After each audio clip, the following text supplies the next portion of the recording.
Radio carbon dating पद्धति पुरातात्विक अवशेषों के तिथि निर्धारण की एक महत्वपूर्ण विधि है। रेडियो कार्बन का अर्ध जीवन काल 10,000 वर्ष का होता है, गलत 5,568 वर्ष का होता है। रेडियो कार्बन का अर्ध जीवन काल 5,568 वर्ष का होता है। रेडियो कार्बन विधि द्वारा 10,000 साल पुरानी वस्तु का काल निर्धारण किया जाता है, गलत है 70,000 साल पुरानी वस्तु का निर्धारण किया जा सकता है रेडियो कार्बन विधि से। शिलालेख एवं अन्य पुराने अभिलेख के अध्ययन को क्या कहते हैं? पैलियोग्राफी। शिलालेखों एवं अन्य पुराने अभिलेखों के अध्ययन को पैलियोग्राफी कहते हैं। भारत में सबसे प्राचीन और पठनीय शिलालेख मौर्य साम्राज्य अशोक के हैं। वे आमतौर पर ईस्वी पूर्व 3री शताब्दी में ब्राह्मी लिपि और प्राकृतिक भाषा में लिखे गए थे। भारत में सबसे प्राचीन और पठनीय शिलालेख मौर्य सम्राट अशोक के हैं। वे आमतौर पर ईसा पूर्व 3री शताब्दी में ब्राह्मी लिपि और प्राकृतिक भाषा में लिखे गए हैं। अशोक के शिलालेख सर्वप्रथम कब और किसके द्वारा पढ़ा जा सका? 1837 में जेम्स प्रिंसेप के द्वारा अशोक का शिलालेख को पहली बार पढ़ा गया था। 1837 ईस्वी में जेम्स प्रिंसेप के द्वारा शल्लुभ सूत्र में गणित और ज्यामितीय, श्रोत्र सूत्र में राज्याभिषेक समारोह, गृहस्थ सूत्र में विभिन्न प्रकार के धार्मिक संस्कार, शल्लुभ सूत्र में गणित और ज्यामितीय, श्रोत्र सूत्र में राज्याभिषेक समारोह, गृहस्थ सूत्र में विभिन्न प्रकार के धार्मिक संस्कार। वेदांग की कुल संख्या कितनी है? 6 है। वेदांग की कुल संख्या 6। दक्षिण भारत में पुरातात्विक खुदाई में ऐसे स्थल बहुयात में मिले हैं जहां बड़े बड़े पत्थर के बीच लोगों की उनके हजारों औजारों, हथियारों तथा अन्य सामग्री के साथ दफन किया गया था। इसे क्या कहते हैं? मेगालिथ पत्थर कहते हैं। दक्षिण भारत में पुरातात्विक खुदाई में ऐसे स्थल बहुयात में मिले हैं जहां बड़े बड़े पत्थर के बीच लोगों को उसके औजार, हथियार और अन्य सामग्री के साथ दफनाया गया है। इसे कहा जाता है मेगालिथ पत्थर। चिरांद बिहार में स्थित है। बुजुर्होम जो है कश्मीर में स्थित है। कोल्डिवा उत्तर प्रदेश में स्थित है। उत्तर नूर आंध्र प्रदेश में स्थित है। पिकलीहल कर्नाटक में स्थित है। पिकलीहल कर्नाटक में, उत्तर नूर जो है आंध्र प्रदेश में स्थित है। कोल्डिवा उत्तर प्रदेश में है। बुजुर्होम कश्मीर में है। चिरांद बिहार में स्थित है। भारतीय उपमहाद्वीप में नवपाषाण युग ईस्वी में 7वीं सहस्राब्दी के आसपास शुरू हुआ माना जाता है। भारतीय उपमहाद्वीप में नवपाषाण युग 7वीं शताब्दी के आसपास शुरू हुआ था। उन स्थल युग्मों की पहचान कीजिए जहां नवपाषाण कालीन हड्डियों के औजार बहुयात में प्राप्त हुए। बुजुर्होम और चिरांद से नवपाषाण कालीन हड्डी और औजार के बहुयात प्राप्त हुए हैं। प्रसिद्ध नवपाषाण कालीन स्थल शेनवार बिहार के किस जिले में स्थित है? रोहतास में। प्रसिद्ध नवपाषाण कालीन स्थल शेनवार बिहार के रोहतास जिला में स्थित है। निम्नलिखित में से किस पुरातात्विक स्थल से कब्र के मृतक साथ पालतू कुत्ते को दफनाए जाने का साक्ष्य मिला? बुजुर्होम से कब्र में मृतक के साथ पालतू कुत्ते को दफनाए जाने का साक्ष्य मिला है। सबसे पहले कौन सी घटना ताम्रपाषाण काल की संस्कृति पर विचार करना है? सबसे पहले हुआ था अरहर ताम्रपाषाण संस्कृति, उसके बाद आया था कायथा कथक ताम्रपाषाण संस्कृति, उसके बाद हुआ मालवा संस्कृति, लास्ट में अरहर जोरवे संस्कृति। पांडु राज्य धीवी कहाँ पे था? पश्चिम बंगाल में। पांडु राज्य धीवी जो था पश्चिम बंगाल में था। गणेश्वर राजस्थान में स्थित है। गणेश्वर राजस्थान में ताम्रपाषाण का स्थल है गणेश्वर। एरन है मध्य प्रदेश में। इनाम गांव महाराष्ट्र में। इनाम गांव ताम्रपाषाण संस्कृति स्थल महाराष्ट्र में। एरन ताम्रपाषाण संस्कृति स्थल मध्य प्रदेश में। गणेश्वर ताम्रपाषाण संस्कृति स्थल राजस्थान में। पांडु राजधर धीवी ताम्रपाषाण संस्कृति स्थल पश्चिम बंगाल में स्थित है। महाराष्ट्र की जोखे संस्कृति का विकास मुख्यतः प्रवरा नदी के किनारे हुआ था। महाराष्ट्र में जोखे संस्कृति का विकास प्रवरा नदी के किनारे हुआ था। इस संस्कृति पर दक्षिण के नवपाषाण संस्कृति के तत्व भी मौजूद पाए गए हैं। किस ताम्रपाषाण कालीन स्थल के लोग विविध प्रकार के अनाज जैसे बेर, अलसी, कपास, राई, बाजरा, मोटे अनाज आदि का उत्पादन बहुयात में किया करते थे नौदा टोली के लोग। नौदा टोली ताम्रपाषाण कालीन स्थल के लोग विभिन्न प्रकार के अनाज जैसे बैर, अलसी, कपास, राई, बाजरा, मोटे अनाज आदि का उत्पादन बहुयात में किया करते थे। निम्नलिखित में से किस ताम्रपाषाण कालीन स्थल का संबंध बिहार से नहीं है? बिहार से खेराडी का संबंध बिहार से नहीं है, जबकि सेनवार, सोनपुर, तराडी ये सभी बिहार के ताम्रपाषाण कालीन स्थल है। ताम्रपाषाण कालीन लोग मवेशी जैसे भेड़, बकरी आदि पालन करते थे, उन्हें आंगन में भी बांधते थे। हड़प्पा सभ्यता के संबंध में कथन सही है। हड़प्पा सभ्यता का उत्तर पूर्व में विस्तार मेरठ उत्तर प्रदेश था। हड़प्पा सभ्यता का उत्तर पूर्व में विस्तार मेरठ उत्तर प्रदेश में है। अभी तक भारतीय उपमहाद्वीप में लगभग 2800 हड़प्पा स्थलों की पहचान हो चुकी है। अभी तक भारतीय उपमहाद्वीप में लगभग 2800 हड़प्पा स्थल की पहचान हो चुकी है। हड़प्पा सभ्यता की तीसरी और दूसरी शताब्दी की दुनिया का सबसे बड़ा सभ्यता संस्कृति है हड़प्पा। कालीबंगा स्थित है राजस्थान में, बनावली हरियाणा में स्थित है, आलमगीरपुर उत्तर प्रदेश में है, धौलावीरा गुजरात में है, दाइमाबाद महाराष्ट्र में, धौलावीरा गुजरात में, आलमगीरपुर उत्तर प्रदेश, बनावली हरियाणा, कालीबंगा राजस्थान में स्थित है। मोहनजोदड़ो से प्राप्त महान स्नानागार का परिमाण कितना था? मोहनजोदड़ो से प्राप्त महान स्नानागार का परिणाम है 11.88 मीटर लंबाई था, 7.01 मीटर चौड़ाई था, 2.43 मीटर गहराई था। मोहनजोदड़ो से प्राप्त स्नानागार की परिमाप प्राप्त हुआ है, जिसमें स्नानागार का लंबाई था 11.88 मीटर और स्नानागार का चौड़ाई जो था 7.01 मीटर और स्नानागार का गहराई था 2.43 मीटर। रिक्त स्थान की पूर्ति कीजिए, जिसमें दिया है कालीबंगा के दक्षिण हिस्से में भी ईंट के चबूतरे हैं, जिसका इस्तेमाल अन्नागार के लिए हुआ होगा। कालीबंगा के दक्षिण हिस्से में भी ईंट के चबूतरे मिले थे, जिसका इस्तेमाल अन्नागार के लिए किया गया होगा। हड़प्पा सभ्यता किस धातु युग के संबंध मानी जाती है? कांस्य युगीन। हड़प्पा सभ्यता कांस्य युगीन धातु युग से संबंधित मानी जाती है। हड़प्पा सभ्यता के लिपि की खोज हुई थी 1853 में। हड़प्पा सभ्यता की लिपि की खोज 1853 में हुई थी। मेसोपोटामिया और हड़प्पा सभ्यता के नगरों के बीच व्यापारिक गतिविधि के पर्याप्त साक्ष्य प्राप्त हुए हैं। मेसोपोटामिया के ग्रंथ में हड़प्पा क्षेत्रों के लिए मेलुहा नाम का प्रयोग हुआ था। मेसोपोटामिया के ग्रंथों में हड़प्पाई क्षेत्रों के लिए मेलुहा नाम का प्रयोग हुआ था। हड़प्पा सभ्यता के मुहर पर 3 सींग वाले सिर के एक योगी की मुद्रा चित्रित है, जिसके पास कुछ पशुओं के चित्र भी उत्कीर्ण किए गए थे। इन पशुओं में से किस पशु का चित्रण इन मुहर में नहीं पाया गया था? बैल का मुहर नहीं था, जबकि हिरण, हाथी, गेंडा का मुहर था हड़प्पा मुद्रा में। कांस्य से निर्मित एक अर्धनग्न महिला नर्तकी की मूर्ति हड़प्पा सभ्यता से किस स्थान से मिली है?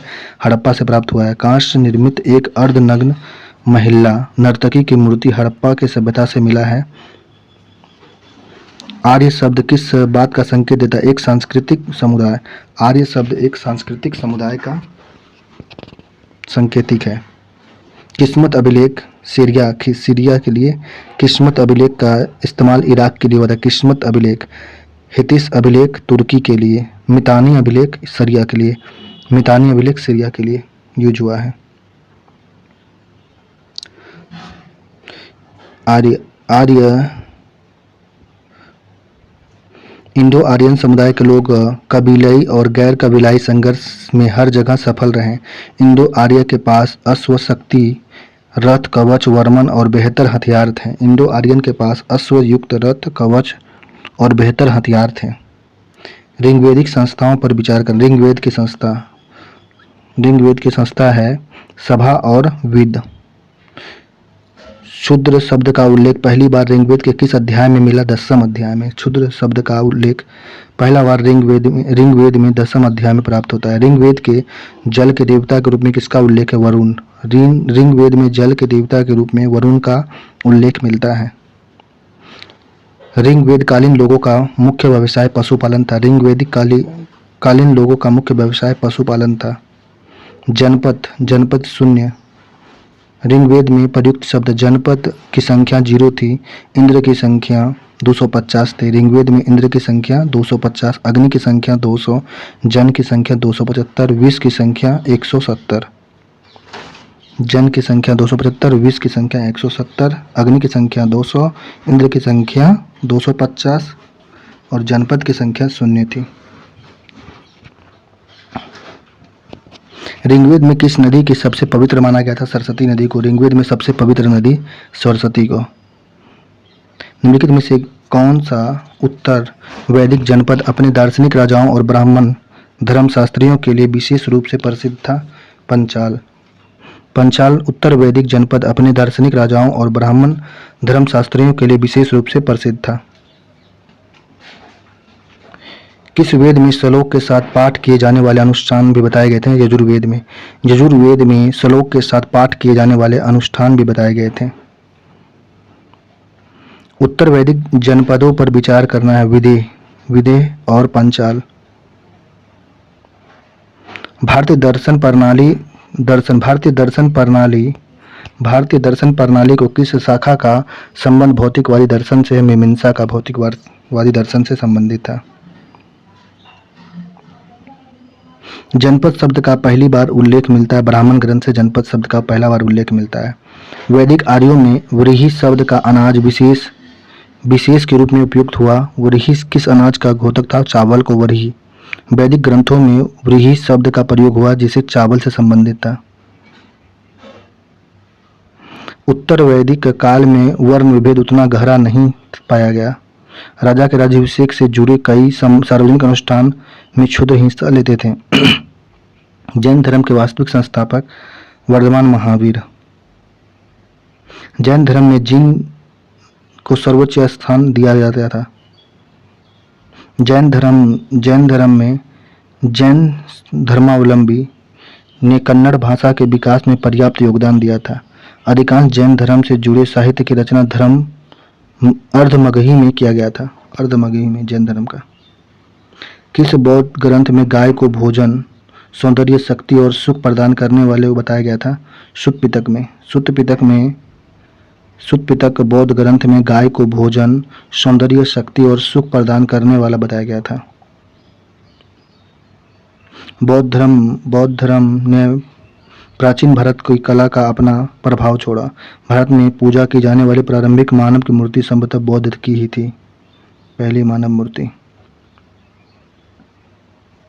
यूनानी और भारतीय शिल्पकारों ने एक साथ मिलकर भारत के उत्तर पश्चिम सीमा पर एक नई कला का सृजन किया। उसे गंधार कला कहा जाता है। यूनानी और भारतीय शिल्पकारों ने एक साथ मिलकर भारत के उत्तर पश्चिम सीमा पर एक नई कला का सृजन किया। उसे गंधार कला कहते हैं। जैन मठों को क्या कहा जाता था? बसादीस। जैन मठों को बसादीस कहा जाता था। राजवंशों पर विचार करना। राजवंश। सबसे पहले कौन सा राजवंश आया था? उपयुक्त राजवंशों के मगध पर शासन करने वाले क्रम को उचित प्रस्तुत करना। सबसे पहले हर्यक वंश। मगध पर सबसे पहले हर्यक वंश ने शासन किया। उसके बाद मगध पर शिशुनाग वंश ने शासन किया। शिशुनाग वंश के बाद मगध पर नंद वंश का शासन हुआ। लास्ट में मगध पर मौर्य वंश का शासन आया। सबसे पहले हर्यक वंश, उसके बाद शिशुनाग वंश, फिर नंद वंश, लास्ट में मौर्य वंश का शासन मगध पे हुआ था। ईसा पूर्व 6वीं शताब्दी से पूर्वी उत्तर प्रदेश और पश्चिम बिहार में बड़े प्रादेशिक राज्यों के गठन की परिस्थिति पैदा हुई थी। लोहे का बढ़ता अनुप्रयोग उपरोक्त परिस्थिति का सर्वाधिक उत्तरदायी कारक था। वत्स्य की राजधानी थी। वत्स्य की राजधानी इलाहाबाद था। कौशल की राजधानी श्रावस्ती थी। मल्ल की राजधानी कुशीनगर। अवंती की राजधानी महिष्यमिति थी। अवंती की राजधानी महिष्यमिति। मल्ल की राजधानी कुशीनारा। कौशल की राजधानी श्रावस्ती। वत्स्य की राजधानी इलाहाबाद। ईस्वी पूर्व 5वीं शताब्दी के मध्य में अफगानिस्तान और दक्षिण पूर्वी मध्य एशिया तक के भौगोलिक क्षेत्र के संस्कृति के प्रसिद्ध व्याकरणाचार्य पाणिनि ने कितने जनपदों के होने का उल्लेख किया था? 40 जनपद। उत्तर पूर्व 5वीं शताब्दी के मध्य से अफगानिस्तान और दक्षिण पूर्वी मध्य एशिया तक के भौगोलिक क्षेत्र के संस्कृति के प्रसिद्ध व्याकरणाचार्य पाणिनि ने 40 महाजनपद होने का उल्लेख किया था। निम्नलिखित में से मगध पर कौन सा शासक ने कलिंग पर विजय प्राप्त की और विजय पदक के रूप में जीना की मूर्ति उठाकर ले आया था? महापद्मनंद ने। मगध का कौन सा शासक ने कलिंग पर विजय प्राप्त किया और विजय पदक के रूप में जीना की मूर्ति उठाकर लेके आ गया था? महापद्मनंद। ईरानी शासक डेरियस ने कब भारत के उत्तर पश्चिम क्षेत्र पर आक्रमण किया था? 516 ईस्वी पूर्व में।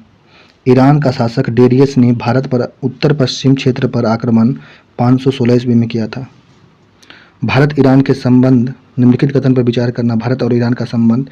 ईरानी लेखक भारत में लेखन का एक रूप लेकर आए जिसे खरोष्टी लिपि कहा गया। ईरानी लेखक भारत में लेखन का एक रूप लेकर आए जिन्हें खरोष्टी लिपि कहा गया। मौर्य शिल्पकला पर भी ईरान का प्रभाव देखा जा सकता है। मौर्य शिल्पकला पर भी ईरान प्रभाव को देखा जा सकता है। खरोष्टी लिपि दाएं से बाएं लिखी जाती थी। खरोष्टी लिपि दाएं से बाएं लिखी जाती थी। सिकंदर के आक्रमण के समय भारत के उत्तर पश्चिम क्षेत्र में पोरस नामक एक प्रसिद्ध शासक का राज्य था। पोरस ने सिकंदर का बहादुरी से सामना किया। पोरस का राज्य किन नदियों के बीच स्थित था? चिनाब और झेलम। सिकंदर के आक्रमण के समय भारत के उत्तर पश्चिम क्षेत्र में पोरस नामक एक प्रसिद्ध शासक का राज्य था। पोरस ने सिकंदर का बहादुरी से सामना किया। पोरस का राज्य किस नदियों के बीच स्थित था? चिनाब और झेलम। सिकंदर के आक्रमण के समय मगध पर किस वंश का शासन था? नंद वंश। सिकंदर के आक्रमण के समय मगध पर नंद वंश का शासन था। भारत में द्वितीय नगरीकरण की प्रक्रिया कब और कहाँ से प्रारंभ हुई थी? भारत में द्वितीय नगरीकरण की प्रक्रिया 5वीं शताब्दी ईस्वी पूर्व में मध्य गंगा घाट से प्रारंभ हुआ था। भारत में द्वितीय नगरीकरण की प्रक्रिया 5वीं शताब्दी ईस्वी पूर्व में मध्य गंगा घाटी से स्टार्ट हुआ था। बुद्ध काल में 5वीं शताब्दी में वर्षकार और दीर्घचारण नामक दो प्रभावशाली मंत्रियों का उल्लेख किया गया है। इन दोनों का संबंध किस महाजनपद से था? मगध और कौशल। बुद्ध काल ईसा पूर्व 5वीं शताब्दी में वर्षकार और दीर्घचारायन नामक दो प्रभावशाली मंत्रियों का उल्लेख किया गया था। इन दोनों का संबंध मगध और कौशल से था। ईसा पूर्व 300 के आसपास नगरीकरण के कारण जनसंख्या में काफ़ी वृद्धि हुई। निम्न नगरों में से किनकी जनसंख्या के हिसाब से अवरोही क्रम घटते हुए क्रम में संयोजित करना है? सबसे पहले पाटलिपुत्र। पाटलिपुत्र के बाद मथुरा। मथुरा के बाद विदेशिया, विषनगर विदेशा, उसके बाद कौशाम्बी। पाटलिपुत्र में ज़्यादा जनसंख्या बढ़ा, उसके बाद बढ़ा था मथुरा में, मथुरा के बाद कौशाम्बी में। नहीं, कौशाम्बी नहीं होगा, विदिशा, लास्ट में कौशाम्बी। प्राकृतिक ग्रंथों में किस नगर की विनियामा अर्थात व्यापारियों की बस्ती कहा गया था? चंपा को। प्राकृतिक ग्रंथों में किस नगर को विनियागामा अर्थात व्यापारियों का बस्ती कहा गया था? चंपा को। प्रसिद्ध यूनानी राजदूत मेगास्थनीज ने पाटलिपुत्र नगर के किस नाम का प्रयोग किया था? पोलीब्रोथ्रा। प्रसादी यूनानी राजदूत मेगास्थनीज ने पाटलिपुत्र नगर के किस नाम का प्रयोग किया था? पोलीब्रोथा। अशोक का इतिहास उसके अभिलेखों के आधार पर पुनर्निर्मित है। इसकी संख्या कितनी थी? अशोक 39 और जो 5 तरह से वर्गीकृत किया गया था। अशोक का इतिहास उसके अभिलेखों के आधार पर पुनर्निर्मित है। उसकी संख्या 39 और 5 तरह के वर्ग में विभक्त था। किन भाषाओं में अशोक ने अभिलेख लिखे गए थे? अशोक का अभिलेख जो था प्राकृतिक भाषा में था और यूनानी भाषा में भी लिखा गया था और अरमाइक भाषा में। अशोक का अभिलेख जो लिखा गया था प्राकृतिक, अरमाइक और यूनानी भाषा में लिखा गया था। अपने राज्याभिषेक के कितने वर्षों के बाद अशोक द्वारा कलिंग का युद्ध लड़ा गया था? 8 वर्ष। अपने राज्याभिषेक के 8 वर्ष के बाद अशोक द्वारा कलिंग का युद्ध लड़ा गया था।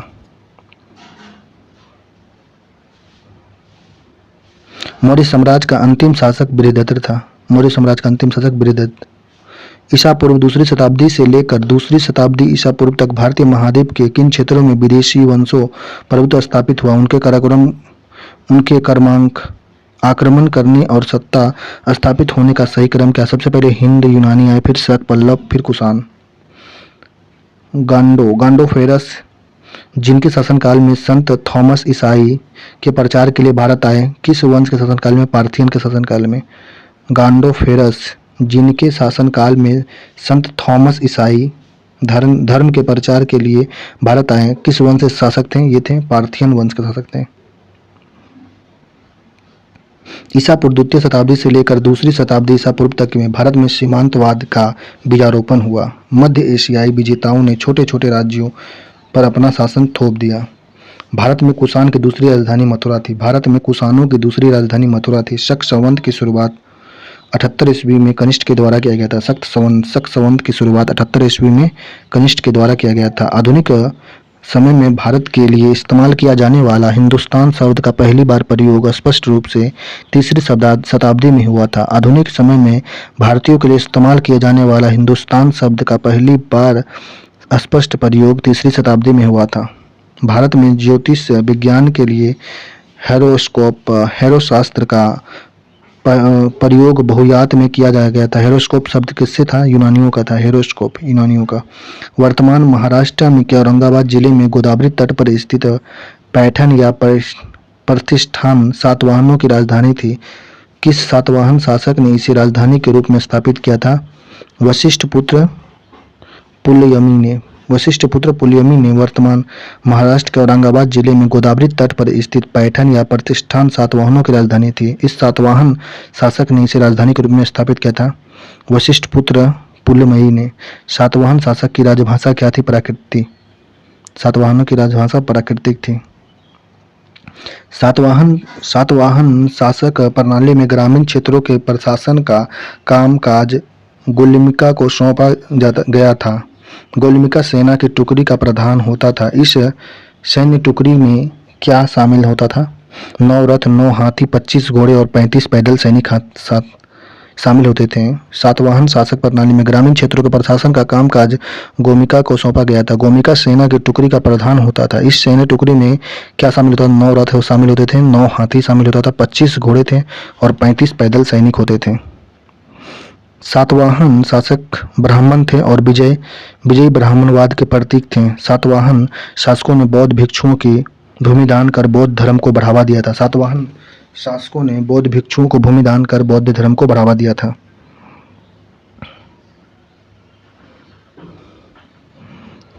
महापाषाणीय लोगों ने कब्रों में लोहे के बने तीर, भाले, खरचन, हंसिया और त्रिशूल जैसे वस्तुएं बहुयात में पाया गया था। महापाषाण कालीन लोगों के कब्र में लोहे के बने तीर, भाले, खरचन, हंसिया और त्रिशूल जैसे वस्तुएं बहुयात में पाए गए हैं। दक्षिण भारत के इतिहास के संदर्भ में तिमस्कम शब्द का क्या मतलब है? तिमस्कम शब्द का मतलब है उत्तर भारत और सुदूर दक्षिण के बीच का सांस्कृतिक एवं आर्थिक संपर्क। दक्षिण भारत के इतिहास के संदर्भ में तमिस्कम शब्द का मतलब है उत्तर भारत और सुदूर दक्षिण के बीच का सांस्कृतिक एवं आर्थिक संपर्क। प्रारंभिक चोलों का मुख्य राजनीतिक केंद्र था उरेयूर था। प्रारंभिक चोलों का मुख्य राजनीतिक केंद्र उरेयूर था। तमिल ग्रंथ और विषय वस्तु है। तमिल ग्रंथ में शिलप्पादिकरम में दार्शनिक ग्रंथ है।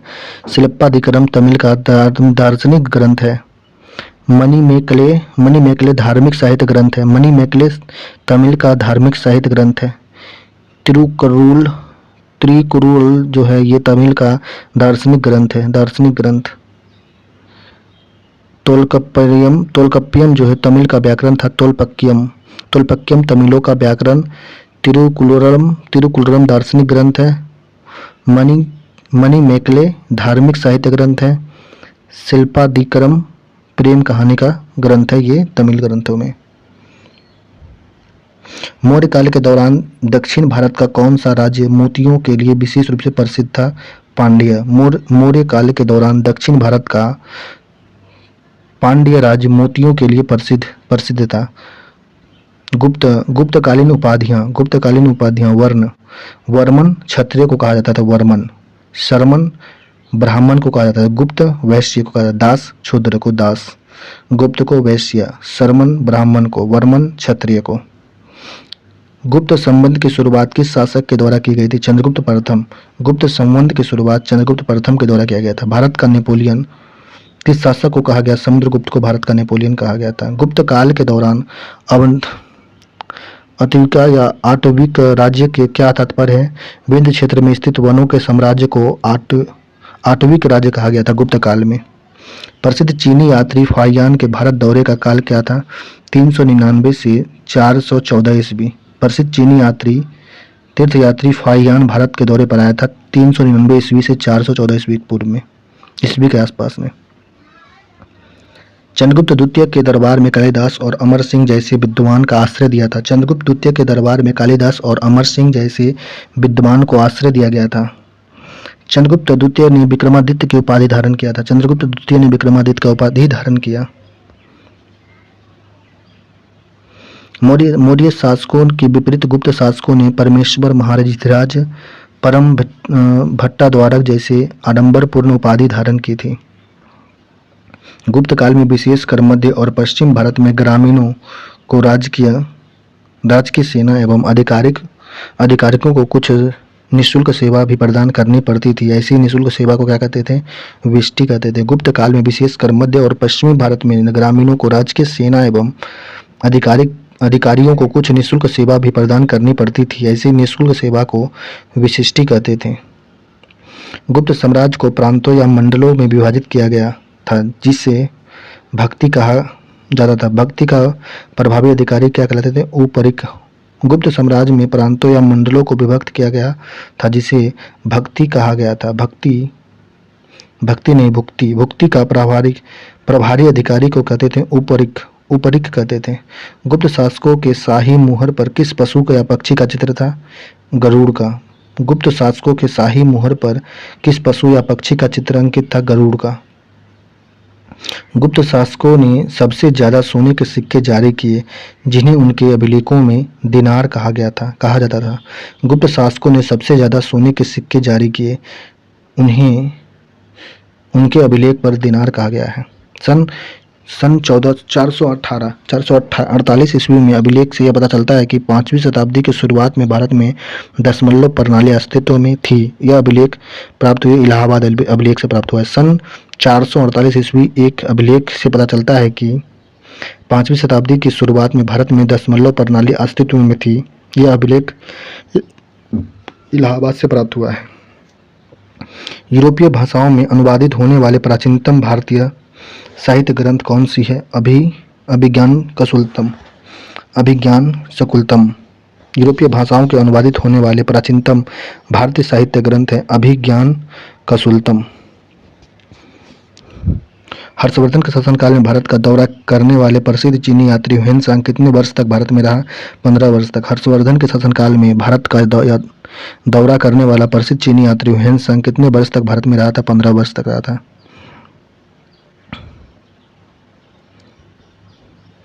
ह्वेन-सांग के प्रभाव में आकर हर्षवर्धन ने बौद्ध धर्म को अपनाया और इसी धर्म का महान संरक्षक बना। ह्वेन-सांग के प्रभाव में आकर हर्षवर्धन ने बौद्ध धर्म को अपनाया और इस धर्म का महान संरक्षक बना। हर्षवर्धन ने कन्नौज को अपनी राजधानी बनाया था। ह्वेन-सांग की भारत यात्रा के समय बौद्ध धर्म 18 संप्रदाय में विभाजित था। ह्वेन-सांग की भारत यात्रा के समय बौद्ध धर्म 18 संप्रदाय में विभाजित था। हर्षवर्धन ने कन्नौज को अपनी राजधानी बनाया था। हर्ष का दरबारी कवि बानवर था। हर्ष का दरबारी कवि बानवर था।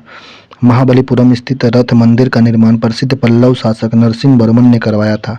इसमें कुल कितने रथ मंदिर थे? 7 रथ मंदिर थे। महाबलीपुरम स्थित रथ मंदिर का निर्माण प्रसिद्ध पल्लव शासक नरसिंह वर्मन ने करवाया था। रथ मंदिर का निर्माण नरसिंह वर्मन ने करवाया था, जिसमें कुल कितने रथ मंदिर थे? 7 रथ मंदिर थे। दक्षिण भारत के इतिहास के संदर्भ में उर सभा और नगरे का मतलब क्या है? गांव के प्रकार को उर सभा और नगरे कहते थे दक्षिण भारत में इतिहास में। पल्लव वंश के वास्तविक संस्थापक सिम्हावर्मन थे। सिम्हावर्मन पल्लव वंश के वास्तविक संस्थापक थे। चालुक्य शासन वाले क्षेत्र में गांवों का संचालन बुजुर्ग करते थे, जिन्हें महाजन कहा जाता था। चालुक्य शासन वाले क्षेत्र में गांवों का संचालन बुजुर्ग करते थे, जिन्हें महाजन कहा जाता था। पाँचवीं शताब्दी तक आदर्शवादी दर्शन के प्रतिपादक भौतिकवादी दर्शन को खूब आलोचना की और अनुष्ठान एवं आध्यात्मिकता के जरिए मोक्ष प्राप्ति पर बल दिया। आदर्शवादी दर्शन के विचार ने वैज्ञानिक जांच और तर्कसंगत सोच को प्रगति को रोक लगा दिया था। ईसवी सन की शुरुआत तक भारत में दर्शन की 6 शाखाएं विकसित हो चुकी थी। उस समय तक भारत में राज्य और वर्ण भेद आधारित सामाजिक व्यवस्था मजबूत से स्थापित हो गया था। किस प्राचीन भारतीय दर्शन प्रणाली ने परमाणु सिद्धांत की स्थापना किया था? वैश्विक। किस प्राचीन भारतीय दार्शनिक प्रणाली ने परमाणु सिद्धांत की स्थापना किया था? वैश्विक ने। वेदांत दर्शन का मूल आधार ग्रंथ ब्रह्मा सूत्र किसकी रचना है? बद्रनारायण का। वेदांत दर्शन का मूल आधार ग्रंथ धर्म सूत्र ब्रह्मा सूत्र किसकी रचना है? बद्रीनारायण का है। पूर्वी उत्तर प्रदेश में प्राचीन लौह उपकरण के साक्ष्य मिले हैं 700 ईस्वी पूर्व में। पूर्वी उत्तर प्रदेश में प्राचीनतम लौह उपकरण के साक्ष्य 700 ईस्वी पूर्व पहले मिले हैं। कौशल और विदेह में वैदिक लोगों का विस्तार 500 ईसा पूर्व में हुआ था। कौशल और विदेह के लोगों में वैदिक का विस्तार 500 ईसा पूर्व पहले हुआ था। पश्चिम उत्तर प्रदेश में प्राचीनतम लौह उपकरण के प्रमाण 800 ईसा पूर्व में प्राप्त हुआ है। पश्चिम उत्तर प्रदेश के प्राचीनतम लौह उपकरण का प्रमाण 800 ईसा पूर्व में हुआ था। पंचाल और विदेह में उपनिषदों का संकलन प्राप्त हुआ था 600 ईस्वी पूर्व में। दूसरी शताब्दी ईसा पूर्व में शून्य की खोज हुई थी। दूसरी शताब्दी ईसा पूर्व में शून्य की खोज हुई थी। तीसरी शताब्दी में खगोल विज्ञान और औषधि का स्वतंत्र विकास हुआ था। तीसरी शताब्दी में। पाँचवीं शताब्दी में सल्लव सूत्र से माप और ज्यामितीय ज्ञान दिया गया था। छठी शताब्दी में चाणक्य का लोकायत दर्शन प्राप्त हुआ था। छठी शताब्दी में चाणक्य का लोकायत दर्शन प्राप्त हुआ। पाँचवीं शताब्दी में सल्लव सूत्र से माप और ज्यामितीय ज्ञान दिया गया था। तीसरी शताब्दी ईसा पूर्व में खगोल विज्ञान और औषधि स्वतंत्र विकास हुआ था। दूसरी शताब्दी में शून्य की खोज हुआ था। पाणिनि द्वारा लिखित संस्कृत व्याकरण के ग्रंथ को किस नाम से जाना गया? अष्टाध्यायी। पाणिनि द्वारा लिखित संस्कृत व्याकरण के ग्रंथ को अष्टाध्यायी के नाम से जाना जाता है। सुश्रुत ने अपने चिकित्सा शास्त्र का सुप्रसिद्ध सुश्रुत संहिता शल्य चिकित्सा के लिए इस्तेमाल होने वाले कितने प्रकार के औजार का उल्लेख किया था? 121 प्रकार के औजार। सुश्रुत ने अपने चिकित्सा शास्त्र का प्रसिद्ध ग्रंथ सुश्रुत संहिता में शल्य चिकित्सा के लिए इस्तेमाल होने वाले कितने प्रकार के औजार का उल्लेख किया? 121 प्रकार के औजार का उल्लेख किया। भारत में व्यवहारिक ज्यामिति का प्रणेता किसे माना जाता है? अपस्तंबा को। भारत में व्यवहारिक ज्यामिति का प्रणेता अपस्तंबा को माना जाता है। वराहमिहिर की प्रसिद्ध कृति वृत्त संहिता 6वीं में लिखी गई थी। 6वीं शताब्दी में लिखा गया था। वराहमिहिर की प्रसिद्ध कृत वृत्त संहिता 6वीं शताब्दी में लिखा गया था। पाली ग्रंथों पर लिखी गई टीकाओं को क्या कहा गया है? अटकथा। पाली ग्रंथों पर लिखी गई टीकाओं को कहा गया अटकथा। निम्नलिखित विकल्प दक्षिण भारत में भाषाओं के विकास क्रम में कालक्रम उचित रूप से प्रदर्शित किया गया। तमिल के बाद कन्नड़, कन्नड़ के बाद तेलुगु हुआ था। तमिल के बाद कन्नड़, कन्नड़ का तेलुगु। प्राचीन भारतीय समाज को मध्ययुगीन समाज में बदलने का मुख्य कारक भूमि अनुदान की प्रथा को माना जाता है। प्राचीन भारतीय समाज को मध्ययुगीन समाज में बदलने के लिए मुख्य कारक भूमि अनुदान की प्रथा को माना जाता है।